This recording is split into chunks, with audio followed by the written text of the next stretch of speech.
అందరికీ జేబీఎం. నేను Rajesh Mahasena. Welcome to Mahasena media. బాలేవో డైలీ చెప్తాడండి, ఇదే మాటలు కిరణ్ ఏ మాటలు అయితే మాట్లాడాడో అవే మాటలు గతంలో వైసీపీ కూడా మాట్లాడింది. కానీ బోత్ ఆర్ నాట్ సేమ్. బాలేవో డైలీ చెప్తున్నాను నేను. మేము తీసుకున్న చర్యలు తీసుకున్నాం, మేము చేయాల్సినంత చేసాం. కానీ బోత్ ఆర్ నాట్ సేమ్ అండి. ఎలా నాట్ సేమో చూపిస్తాను రండి. వైఎస్ఆర్సీపీ తరఫున ఇవే మాటలు మాజీ ముఖ్యమంత్రి గారి కుటుంబం మీద వీళ్ళు నలుగురు మాట్లాడారు.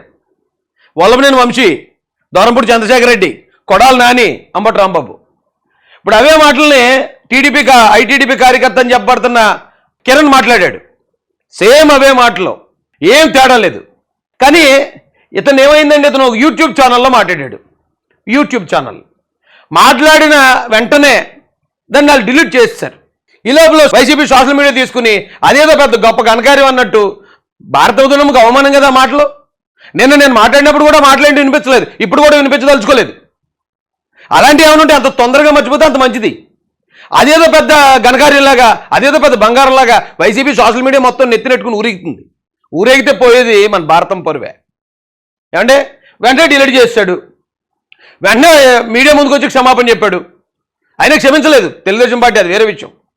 నన్ను క్షమించమ్మా, నీ కాళ్ళు పట్టుకుని క్షమాపణ చెప్తున్నాను భారతమ్మ అని అతను క్షమాపణ చెప్పాడు.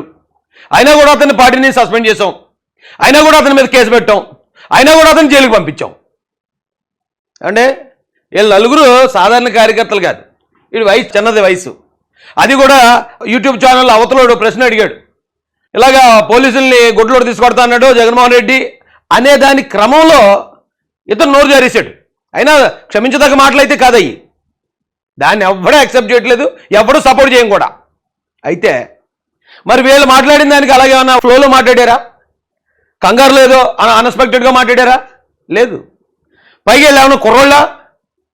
రోజా గారు ఎప్పుడే ఏమన్నా తిట్టారు, గాడిదకి వచ్చినంత వయసు వచ్చిందని. నీకు ఇప్పటికే 55 ఏళ్ళు వచ్చింది గాడిదకి వచ్చినట్టు. రోజా గారు తిట్టి చెప్తున్నాను, నేను ఇంకెవరిని తిడదలుచుకోలేదు. ఎందుకంటే అందరూ ఓడిపోయి ఉన్నారు. వాళ్ళని ఇప్పుడు తిట్టి ఏంటి ఉపయోగం?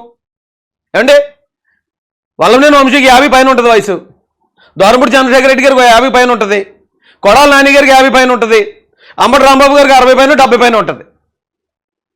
ఇంత వయసులో వీళ్ళు వల్లభనేని వంశీ అనే వ్యక్తి అతని ఆఫీసులో కూర్చుని ఒక తప్పుడు మాటను క్రియేట్ చేశాడు.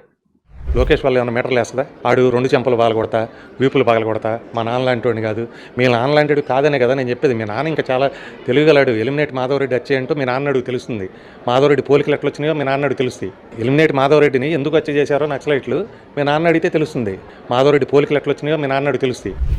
ఈరోజు కిరణ్ ఏదైతే మాట మాట్లాడాడో భారతమ్మని గురించి, అదే మాట వల్లభనేని వంశీ అతను ఆఫీసులో కూర్చుని సేమ్ అదే అర్థంతో మాట మాట్లాడాడు. అతను ఆఫీసులో కూర్చొని మాట్లాడితే దాన్ని సాక్షి మీడియా మొత్తం వైరల్ చేసింది ఫస్ట్. ఆ సెకండ్ స్టెప్గా అంబటి రాంబాబు ఏ కారణం లేకుండా, ఎవరో అన్నాడు, అంబటి రాంబాబు ఇంత వయసు వచ్చింది కదా నీకు ఇదేం పని అయ్యా అన్నారు తెలుగుదేశం పార్టీ నుంచి ఎవరో. ఆ మాటకి ఈ మాటకి ఏమైనా సంబంధం ఉందండి అసలు? కానీ అంబటి రాంబాబు అసెంబ్లీ సాక్షిగా అన్నాడు అన్నమాట.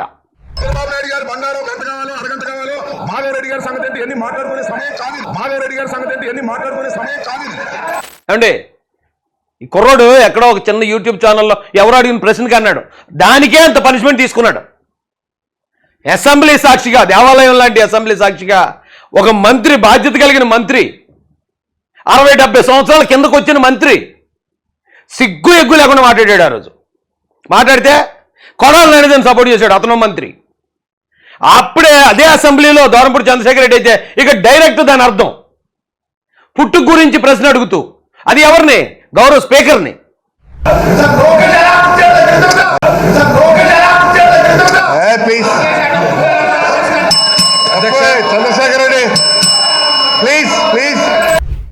స్పీకర్ని ఒక ఎమ్మెల్యే అడగాల్సిన ప్రశ్నలు ఆ నియోజకవర్గానికి కావాల్సిన అభివృద్ధి గురించి, నియోజకవర్గానికి జరుగుతున్న నష్టాల గురించి, రాష్ట్రంలో ప్రజలు పడుతున్న బాధల గురించి అడగాల్సింది ఒక బాధ్యత గల ఎమ్మెల్యే అని దొరంపూడి చంద్రశేఖర్ రెడ్డి పుట్టుకల గురించి అడుగుతున్నాడు. సిగ్గుందా లేదా మీ బతుక్కి? మీరు మళ్ళీ వాళ్ళ మీడియా ముందుకు వస్తారా? మీరు మళ్ళీ ఇది తెలుగుదేశం పార్టీ మీద బురదంటించాలని ట్రై చేస్తారా? ఇందులో ఏ ఒక్కడైనా క్షమాపణ చెప్పాడా? ఏ ఒక్కడన్నా ఇతను చెప్పినట్టున్నాళ్ళండి. ఈ ముగ్గురు చెప్పారా క్షమాపణ? వాళ్ళు పార్టీ ఏమైనా సస్పెండ్ చేశారా? వీళ్ళ మీద కేసు అయిందా? ఎవడైనా జైలుకి పంపించారా మీ గవర్నమెంట్ ఉన్నప్పుడు? సాధారణ కార్యకర్త ఫ్లోలో అన్నా సరే మహిళకి తెలుగుదేశం పార్టీ ఇచ్చే గౌరవం అది.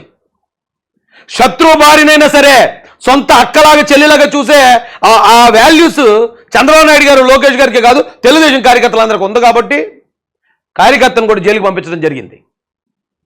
ఏ మొహాలు పెట్టుకుని మీరు మాట్లాడతారు ఈ విషయంలో? ఏ మొహాలు పెట్టుకుని మీరు వచ్చి తెలుగుదేశం పార్టీని మీరు ప్రశ్నిస్తారు? ఒక్కడి మీద కూడా చర్యలు లేవు. పైగా ఇదంతా ప్రీ ప్లాన్డ్, ఏదో ఫ్లోలో కోపంలో అనేసిన మాట కాదు. ముందు ఒకటి దాన్ని ఎస్టాబ్లిష్ చేశాడు, దాన్ని ఇంకొకడు అసెంబ్లీలో లేవనెత్తాడు, దానికి మరొక ఇద్దరు సపోర్ట్ చేశారు. నారా చంద్రబాబు నాయుడు గారిని అసెంబ్లీకి రానివ్వకుండా ఒక పకడ్బందీ ప్రణాళికతో అమ్మలాంటి ఒక మహిళని అవమానించిన దుర్మార్గుల మూర్ఖులకి ఏ విధమైన చర్యలు తీసుకొని మీరు ఈ రోజున 24 గంటలు కాదు 12 గంటలు తిరగకుండా అతను తీసుకెళ్లి జైల్లో పడేసిన తెలుగుదేశం పార్టీని ప్రశ్నిస్తారా? కడుపుకు అన్నం తింటారు, గడ్డి తింటారని అడుగుతున్నాను నేను. అయితే ఈ రెండు సంఘటనల్లో మాటలు ఒకటే, కానీ సంఘటనలు ఒకటి కాదండి. ఇక్కడ మాట్లాడిన వాళ్ళు వేరు. ఇప్పటికీ క్షమాపణ లేదు, ఇప్పటికీ అవి బయట తిరుగుతూనే ఉన్నాయి. కానీ అతను మాట్లాడింది డిలీట్ చేశాడు, క్షమాపణ చెప్పాడు, సస్పెన్షన్ గురయ్యాడు, కేసు, జైలు. ఇదండి జరిగిన విషయం. అనుకుంటున్నారు మనోళ్ళు అటు ఇటు ఇదైపోతుంది, రెండు ఒకటేనేమో, అప్పుడు వాళ్ళు అన్నారు కాబట్టి ఇప్పుడు వీళ్ళు అన్నారు అనేసి, లేదా అన్నాలని అనిపించారు. అలాగే అతను అనిపించుంటే ఈవేళ అతను సస్పెండ్ చేసినందుకు జైల్లో పెట్టినందుకు ఊరుకుంటాడా? మీరే అనమన్నారు కదండి రివర్స్ అవడా?